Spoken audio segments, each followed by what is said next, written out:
Subhanallah. अस्सलामु अलैकुम वरहमतुल्लाहि वबरकातुहु।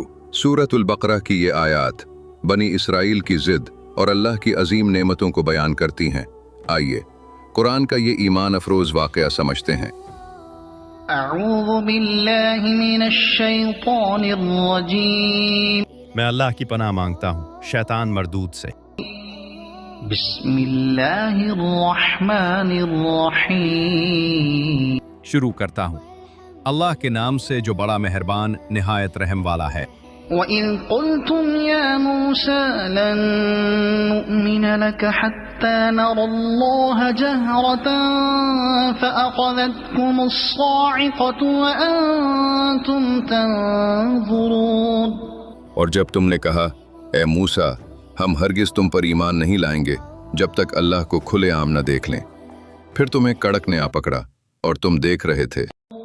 ثم بعثناكم من بعد موتكم لعلكم تشكرون।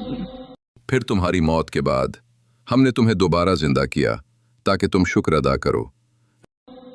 وظللنا عليكم الغمام وأنزلنا عليكم المن والسلوى كلوا من طيبات ما رزقناكم وما ظلمونا ولكن كانوا أنفسهم يظلمون।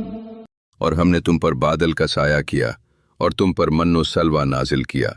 खाओ इन पाक चीज़ों में से जो हमने तुम्हें अता की, और उन्होंने हम पर जुर्म नहीं किया बल्कि वो खुद अपनी जानों पर जुर्म करते थे। इन आयात में अल्लाह ताला बनी इसराइल की जिद और अपनी बेशुमार नेमतों को बयान फरमाते हैं। अल्लाह ने उन्हें जिंदा किया, साया अता फरमाया और आसमानी रिज़्क दिया, लेकिन इंसान जब नाशुक्री करता है तो नुकसान खुद अपना करता है। अल्लाह ताला हमें अपनी नेमतों का शुक्र अदा करने वाला बनाए। आमीन। कमेंट में आमीन ज़रूर लिखें और सदाए कुरान को सब्सक्राइब करें।